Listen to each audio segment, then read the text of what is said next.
세상이 바뀌려면 무엇이 먼저 바뀌어야 될까요? 세상이 바뀌어야 한다면 뭐가 바뀌어야 될까요? 먼저 정치일까요? 경제의 어떤 부분일까요? 아니면 교육의 영역일까요? 요즘 뉴스를 보면 하루도 조용한 날이 없죠. 경제적인 것들도 너무 시끌시끌하고 사건, 사고, 정치적인 갈등, 기상이변으로 인한 뉴스들, 재해들 얼마나 많은지 몰라요. 세상은요 점점점 혼란스러워져 갑니다. 이전보다 더 그런 것 같아요. 사무엘상의 이스라엘도요 딱 그런 시기를 맞이했던 것 같습니다. 이 본문의 배경이요. 사사기의 마지막 문장이 그 시대를 이렇게 요약하고 있어요. 사사기 21장 25절 한번 같이 읽어볼까요? 시작. 그때에 이스라엘에 왕이 없으므로 사람이 각기 자기의 소견에 옳은 대로 행하였더라. 단순히 왕이 없었다라고 말하는 게 아닙니다. 사람이 하나님의 말씀보다 자기의 생각, 자신을 더 신뢰하는 시대였다라고 말하고 있는 거예요. 나라가 무너집니다. 신앙이 흔들렸습니다. 제사장마저 타락했어요. 사람들은요 나라 탓을 합니다. 니 탓, 내 탓, 지도자 탓을 합니다. 그리고 세상을 원망합니다. 그렇게 원망과 불평을 일삼는 시대가 바로 이 지금 사무엘상을 시작하는 그 시기의 모습이었다라는 거예요. 만약 하나님이 오늘 이 나라를 바꾸기로 결심했다면 가장 먼저 어디로 가야 할까요? 어느 곳을 손봐야 할까요? 오늘날 우리나라의 상황을 좀 보면 하나님께서 국회를 먼저 장악하셔야 될까요? 대통령실을 하나님께서 방문하셔서 임재하셔야 됩니까? 아니면 수만 명이 모이는 교회에 하나님께서 임하셔야 될까요? 성경은요 전혀 예상하지 못한 곳으로 우리를 인도하고 있어요. 하나님은 그 아까 언급한 그 많은 곳, 권력이 있고 사람이 많고 좀 뭔가 일어날 법한 그곳으로 가시는 게 아니라 하나님은 울고 있는 이름조차 낯선 한 여인에게 가십니다. 사무엘서를 시작하면서 하나님은요 사무엘서니까 사무엘의 이야기로 시작할 수도 있었어요. 혹은 첫 번째 왕인 사울의 이야기로도 시작할 수 있었지요. 아니면 하나님께서 기뻐하신 왕 누굽니까? 다윗으로 시작할 수도 있었습니다. 그런데 이 사무엘상의 역사의 첫 장을요 한 여인의 눈물로 열어가시는 거예요. 여기에는 하나님의 마음이 담겨 있다고 저는 믿습니다. 하나님은요 한 시대, 한 역사를 만들어 가실 때 언제나 그랬어요. 먼저 한 사람, 그 한 사람의 마음을 들여다보시고 만지시고 인도하셨다라는 거예요. 할렐루야. 오늘 이 말씀을 시작으로 그 한 사람이 내가 되기를 소원하며 나가는 우리 웨이브온 모두가 되기를 축복합니다. 이야기를 좀 시작해 볼까 해요. 지금으로부터 약 3000년 전쯤이었던 것 같습니다. 이스라엘의 명절날이었어요. 명절은요 단순한 휴일이 아니었습니다. 이스라엘에게요. 어떤 날이었을까요? 온 가족이 예배드리러 가는 날이었어요. 이스라엘에게 명절은요. 그러니까 이 실로 예배로 모이는 그 장소, 실로로 올라가는 길이었습니다. 먼지가 자욱히 일어나는 시기입니다. 아이들이 막 뛰어다녀요. 그리고 양의 울음소리가 들려옵니다. 사람들은 걸으며 하나님께 드릴 제물을 어떤 거를 가지고 가는지 서로 이야기합니다. 그렇게 시끌벅적한 명절의 그날 한 사람만, 한 여인만 고개를 들지 못하고 있는 거예요. 분인나라는 여인이요 자기 아이들의 손을 붙잡고 걸어가고 있습니다. 아이들이요 뭐라고 얘기합니까? 엄마, 엄마 불러요. 근데 그 소리가 고개를 들지 못하는 이 한나의 가슴을, 마음을 더 힘들게 하고 있는 거예요. 성경은 이렇게 고백하고 있어요. 사무엘상 1장 6절에 보면, 뒤쪽에 보면 그의 적수인 분인나가 그를 심히 격분하게 하여 괴롭게 하더라 기록하고 있네요. 의도적입니다. 그것도요, 실로로 올라가는 매년마다 지속적으로 그렇게 예배하러 갈 때마다 한나를 괴롭게 하는 거예요. 예배는요, 여러분, 우리가 예배를 모였지만 위로를 받는 곳이잖아요. 하나님을 만나는 곳이잖아요. 하나님께 감사의 제사로 나아가는 그런 자리여야 합니다. 믿으십니까? 네, 그렇죠. 그런데 한나에게 이 예배는요, 상처를 다시 열게 만드는 자리였을 것 같은 거예요. 사람들은 감사의 제사로 나아가는 그 시간에 한나는 하나님 앞에서 눈물만 흘리고 있는 것이죠. 한나 곁에는요, 사실 남편 엘가나라는 사람이 있었습니다. 이 엘가나는요, 레위 지파 사람이다 라고 얘기해요. 에브라임 산지 시골에서 대를 이어서 하나님을 섬기고 제사 드리러 오는 백성들을 섬기며 살아온 제사장이었어요. 한나의 이름도요, 원래 그 이름의 뜻이 뭔지 아십니까? 은총을 입은 여인이라는 뜻을 갖고 있어요. 그러니까 그 이름대로 살아왔다면, 제사장 가문 가운데 그렇게 쭉 평탄하게 살아왔다면 얼마나 행복한 여인이었겠습니까? 그런데 그 여인의 삶은요, 그 이름의 뜻과 제사장 가문의 그 어떠한 내용과는 전혀 달랐어요. 2절을 보면 분인나에게는 자녀가 있었으나 한나에게는 없었고 라고 나와 있죠. 사실 오늘날 아이를 갖지 못하는 아픔, 오늘날도 참 큽니다. 그래서 사람들은요, 아이를 갖고 싶어하는 마음에 병원을 찾아가죠. 그리고 좋은 약을 수소문해서 먹습니다. 그리고요, 시험관 시술까지도 받아요. 그만큼 간절하기 때문에. 그런데요, 오늘날뿐만 아니라 그 당시에, 그 시대 이스라엘 당시에는 자녀가 없었다라는 것은요, 훨씬 더 큰 아픔이었어요. 자녀는 어떤 존재였냐면 한 가정의 기쁨을 넘어서 가문의 미래였습니다. 그리고 어른들의 노후를 이어줄 존재이기도 했어요. 그리고 무엇보다 그 시대에 신앙적으로 하나님의 복, 그 복의 상징이 바로 자녀였다라는 거예요.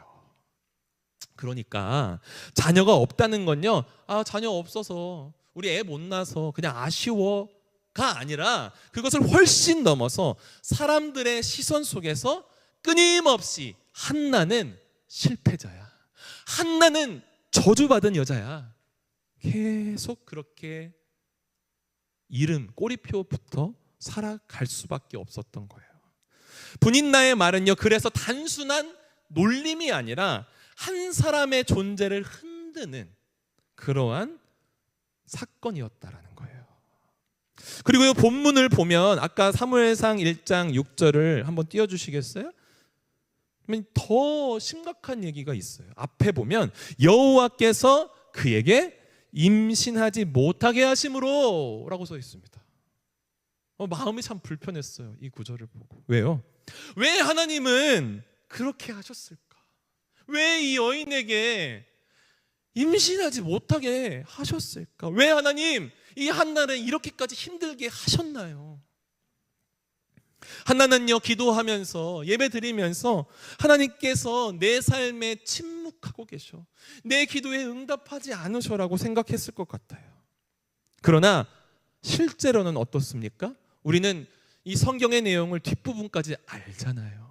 하나님은요, 침묵하고 아무것도 하지 않으시는 분입니까? 아니요. 하나님은 실제로 가장 바쁘게 일하고 계셨던 것입니다. 사무엘은요, 하루아침에 만들어지는 사람이 아니었잖아요. 하나님은요, 한 아이를 준비하는 것이 아니라 그 시대, 암흑과 같고 변해야 할 것 같은 그 시대를 준비하고 계셨다라는 거예요. 한나는 아들 하나만 주시면 이라고 기도했지만 하나님은요, 이스라엘을 회복할 하나님의 사람, 지도자를 준비하고 계셨다라는 거예요. 그 여인을 통해서. 한나가 자신의 가정을 바라보는 동안 하나님은 한 시대를 바라보며 일하고 계셨던 것입니다.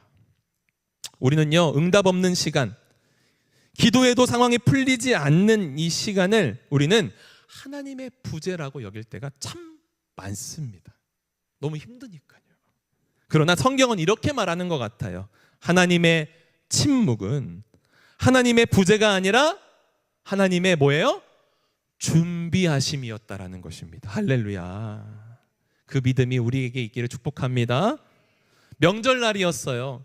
실로에서 먹고 마십니다. 그리고 한나가 자리에서 벌떡 일어납니다. 더는 참을 수가 없었어요. 사람들 앞에서는요, 참았습니다. 울지 않았습니다. 애썼습니다. 남편 앞에서도요, 티를 내지 않으려고 한간 힘을 썼어요. 티가 났겠지만.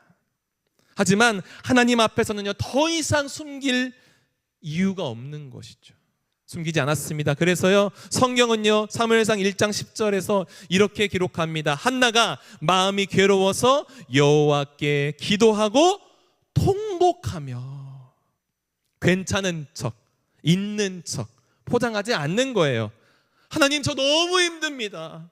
하나님, 너무 아픕니다. 하나님, 더 이상은 못 버티겠습니다. 주여.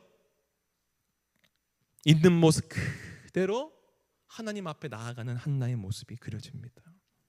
하나님은 겉모습이 아니라 마음 그대로를 받으시는 분이시기 때문이에요. 하나님 앞에서는 울어도 됩니다, 여러분. 무너져도 됩니다. 숨을 필요 없습니다. 이미 다 아시고요, 우리를 위해서 여호와 일에 우리 배웠잖아요. 하나님 보시기 때문에, 우리의 앞날까지도 보시기 때문에, 준비하고 계시기 때문에 우리 하나님 앞에 그렇게 투명하게 나아갈 수 있는 것이죠. 사무엘상 1장 12절에서 14절을 보니까요, 한나가 너무 간절하게 기도하고 있는 장면이 나와요. 그런데 한나의 기도의 그 앞에 문설주 곁 의자에 앉아있는 제사장, 누구예요? 엘리가 그 모습을 보더니 이상하게 생각하는 거예요. 한나가 너무 오랫동안 막 앉아서 기도를 하고 있는데, 그를 보니까, 그 입을 주목해 보니까 뭐 하고 있는 거예요? 중얼중얼 하고 있는 거예요. 웅성웅성 하고 있는 거예요. 한나는요, 성경에 보니까 속으로 기도하고 있었다고 합니다. 입술만 움직이고 음성이 들리지 않으니까 엘리가 그를 어떻게 취급해요? 술 먹었구나. 그래서 여기에서 지금 주정하고 있구나라고 생각하고 있더라는 것이죠. 가장 이해해줘야 할 제사장이, 하나님의 사람이 가장 먼저 오해하는 장면이 나오는 것입니다. 너무 속상한 거 아니에요? 내 삶이 너무나 억울하고 하나님께 나아가는 그 기도마저 들어지지 않는 것 같아서 너무나 가슴을 찢고 하나님의 전에서 기도하고 있는데, 하나님의 사람이라고 하는 그 사람마저 나를 오해하고 있네요. 여러분들이 흘리는 눈물을 모든 사람이 이해해 주지 않을 수 있습니다. 여러분들의 간절한 기도에 모두가 공감하지 않을 수 있다라는 거예요. 엘리가 그랬잖아요. 그러나 훗날 사무엘상 16장에서는요, 하나님께서 사무엘에게 이렇게 말씀하십니다. 사무엘상 16장 7절, 우리 한번 읽어볼게요. 시작. 여호와께서 사무엘에게 이르시되 그의 용모와 키를 보지 말라. 내가 그를 버렸노라. 내가 보는 것은 사람과 같지 아니하니 사람은 외모를 보거니와 나 여호와는 중심을 보느니라. 아멘. 사람은 겉모습을 보고 우리 판단을 합니다. 그러나 하나님은 그 사람의 중심을 보시는 거예요. 이것이 우리에게 큰 위로가 되는 줄 믿습니다. 하나는요, 자신의 사정을 엘리에게 설명을 합니다. 15절에서 한나가 대답하여 이르되 내 주여, 그렇지 않습니다. 나는 마음이 슬픈 여자라서 포도주나 독주를 마신 것이 아닙니다. 여호와 앞에 내 이 심정을 토로했을 뿐입니다. 그리고요, 통곡하면서 서원한 내용이 11절에 나오죠. 제가 한번 읽어보겠습니다. 서원하여 이르되 만군의 여호와여, 만일 주의 여종을 고통을 돌보시고 나를 기억하사 주의 여종을 잊지 아니하시고 주의 여종에게 아들을 주시면 내가 평생에 그를 여호와께 드리고 삭도를 그의 머리에 대지 아니하겠나이다. 여러분, 이 얘기 어떤 얘기인지 아시겠습니까? 뭐 다들 아실 겁니다. 그런데 이 말을 듣는 순간 이스라엘 사람이라면 한 단어가 딱 떠오를 겁니다. 뭐예요? 나실인. 나실인이요. 민수기 6장에서 보면 하나님께 특별히 구별돼야 하는 삶을 온전히 드려야 하는 사람의 특징이 나와요.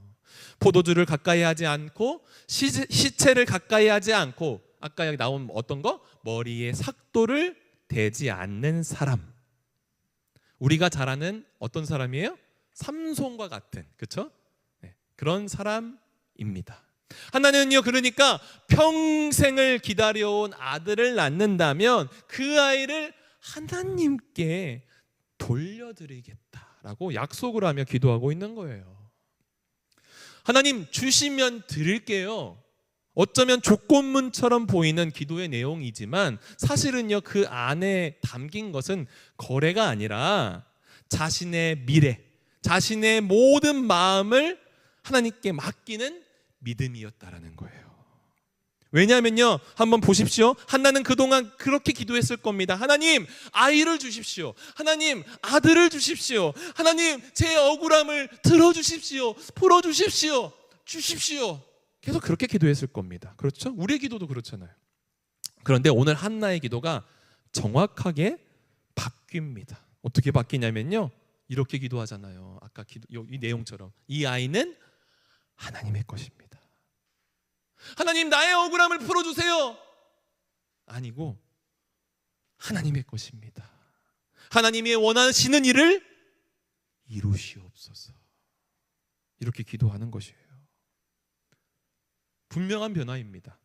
그래서 기도의 가장 큰 기적은요, 상황이 변하는 것이 아니라 기도하는 사람 자신이 바뀌는 것이라는 거예요. 할렐루야. 하나님은 기도의 시간을 통해 하나님의 마음을 알게 하시고 눈을 들어 더 멀리 보게 하신다라는 거예요. 그래서 우리를 자유케 하시는 겁니다. 더 이상 그 일, 그 사건에 매여 있지 않게 만들어 버리신다라는 거예요. 모든 것은 하나님의 뜻대로 될 것입니다. 할렐루야. 그 얘기를 듣고 엘리가 대답합니다. 평안히 가라. 17절에서 이스라엘 하나님이 내가 기도하는 구한 것을 허락하시기를 원한다. 그래서 한나가 대답하죠. 18절에 뭐라고 얘기합니까? 당신의 여종이 당신께 은혜 있기를 원합니다. 그리고 가서 먹고 어떻게 해요? 얼굴에 뭐가 없어요? 이제는 근심이 없었다라고 얘기하는 거잖아요. 놀랍지 않습니까? 아무것도 바뀌지 않았습니다, 여러분. 아이가 없어요, 아직이요. 그리고요, 분인나는 여전히 분인납니다, 나에게. 근데요, 한나의 근심이 사라져버립니다. 왜일까요? 그 기도의 자리 때문이에요. 하나님께 맡겼기 때문인 줄 믿습니다. 그리고 그 순간 자녀의 문제는 더 이상 한나 이 개인의 혼자만의 문제가 아니게 되었다라는 것입니다. 한나는 이 일을 통해서 하나님의 마음을 따라가기로 작정한 거예요. 우리는요, 흔히 문제를 놓고 기도하고 이 문제가 해결되어야만 기뻐합니다. 그리고 응답받았다라고 감사의 고백을 합니다. 그런데 진짜 믿음은 무엇입니까? 진짜 믿음은 응답 이후에 기뻐하는 것이 아니라는 거예요. 지금 당장 응답하시지 아니할지라도 하나님께 맡긴 후에 누리는 뭐예요? 평안이라는 것입니다. 이게 진짜 믿음이에요. 기도는 상황을 바꾸는 시간이기 이전에 내 마음이 하나님의 뜻에 맞춰지는 시간이라는 것입니다. 훗날 겟세마네 동산에서 예수님도 눈물 가운데 기도하셨잖아요. 마태복음 26장 39절을 보면 이렇게 기도합니다. 한번 같이 읽어볼게요. 시작. 조금 나아가서 얼굴을 땅에 대시고 엎드려 기도하여 이르시되 내 아버지여 만일 할만하시거든 이 잔을 내게서 지나가게 하옵소서. 그러나 나의 원대로 마시옵고 아버지의 원대로 하옵소서. 한나는 자신의 소원을 하나님께 이제 맡겼습니다. 그리고 예수님은요 어떻게 해요? 자신의 생명까지 아버지께 맡기셨어요. 한나는 사무엘을 드림으로 한 시대의 회복을 여는 통로를 열어버렸습니다. 그리고 예수님은요 어떻게 하셨어요? 자신을 내어주심으로 온 세상을 구원할 길을 열어주신 줄 믿습니다. 할렐루야. 그래서 우리는 이제 두려움 가운데 하나님께 나아가는 것이 아니라 구약과 달리 이제는 예수 그리스도 안에서 그를 믿는 자는 담대하게 은혜의 보좌에 나아갈 수 있는 사람이 된 것입니다. 할렐루야.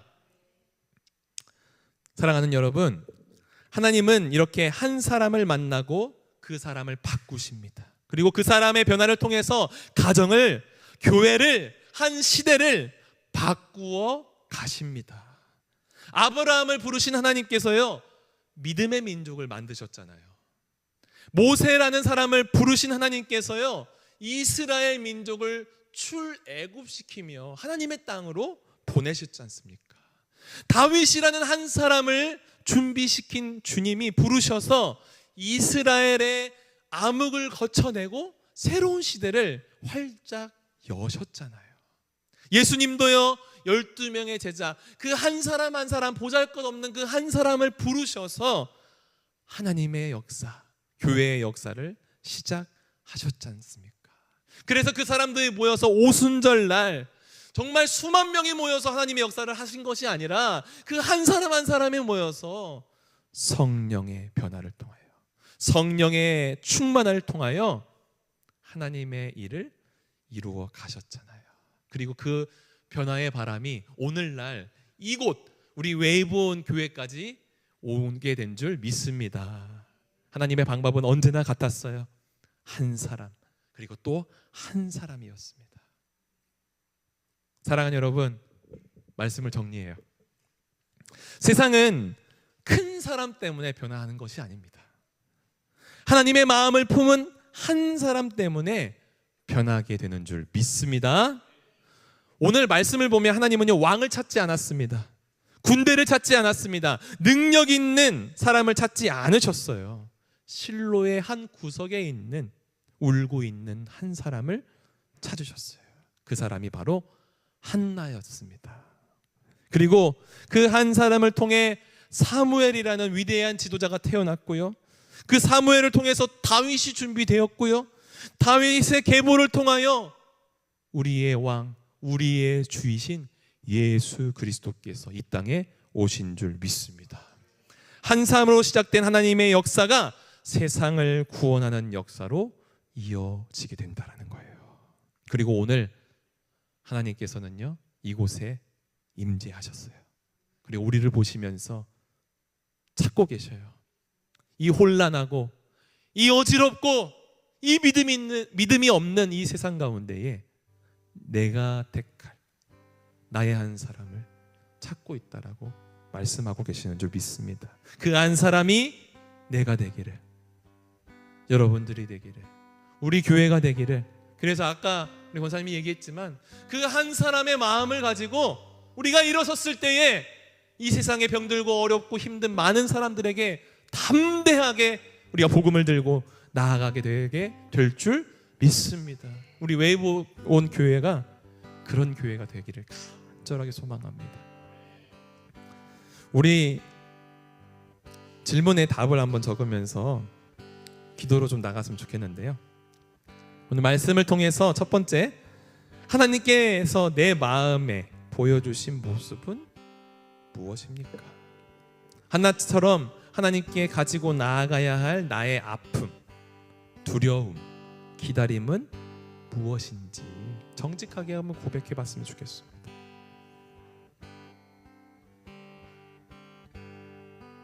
우리 마음에 참 여러 가지의 마음들이 존재해요. 하나님께 드려야 할 그 마음을 고백했으면 좋겠습니다. 두 번째 보시면 나는 하나님의 침묵을 어떻게 받아들이고 있었습니까? 우리는 자주 원망합니다. 하나님 왜 말씀하시지 않으셨습니까? 왜 하나님 아직까지입니까? 그렇게 응답이 없는 부분을 가지고 낙심하며 원망합니다. 그것을 투명하게 하나님께 고백해 봅시다. 그리고 하나님께서 나의 그 간절하고 애절한 그 기도의 제목에 응답하시도록 하나님께 맡겼으면 좋겠습니다. 마지막 세 번째는요, 이제 앞으로 하나님께서 찾으시는 그 한 사람으로 살아가기 위해서 내가 이번 한 주 동안 하나님의 그 음성과 말씀에 순종해야 할 한 가지 어떤 것이 있을지 한번 기록해 봤으면 좋겠습니다.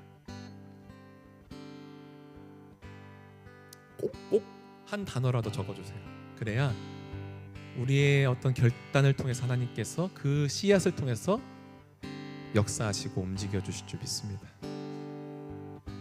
계속 적어주시면서 우리 같이 찬양하면서 믿음으로 나아갔으면 좋겠는데요. 아까 우리가 부른 찬양이 한나의 노래라는 찬양이에요. 제목이 한나의 노래입니다. 주의 사랑이 나의 목마름을 채웁니다. 주의 위로가 눈물을 닦습니다. 주님의 은혜가 필요한 이 땅에서 주와 함께 노래하겠습니다. 이런 고백입니다. 아까 불렀던 이 찬양 고백하면서 우리 기도의 자리로 나갔으면 좋겠습니다. 어제와 다른 괴로움과 슬픔 깊은 탄식에 기도할 수 없고 저여한 내 안에 속사람은 주를 보지만 말하지 못하네.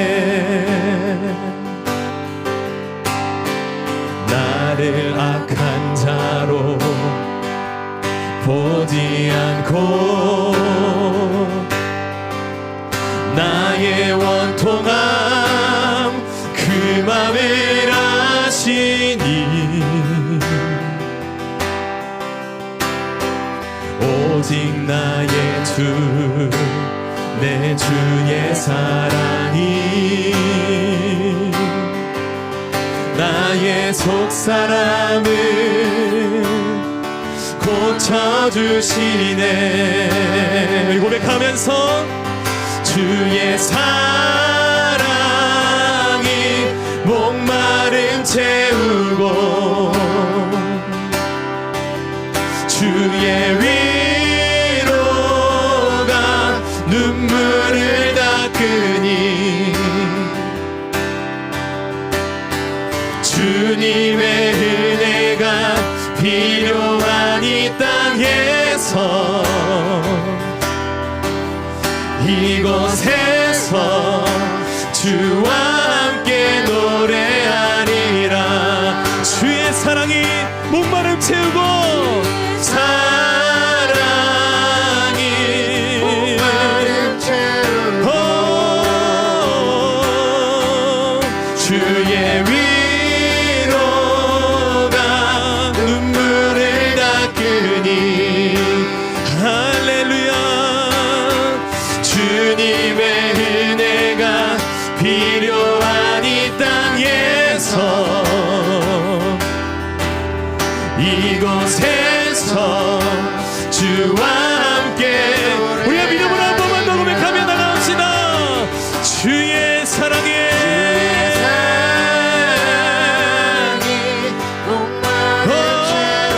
주님 주의 위로가 눈물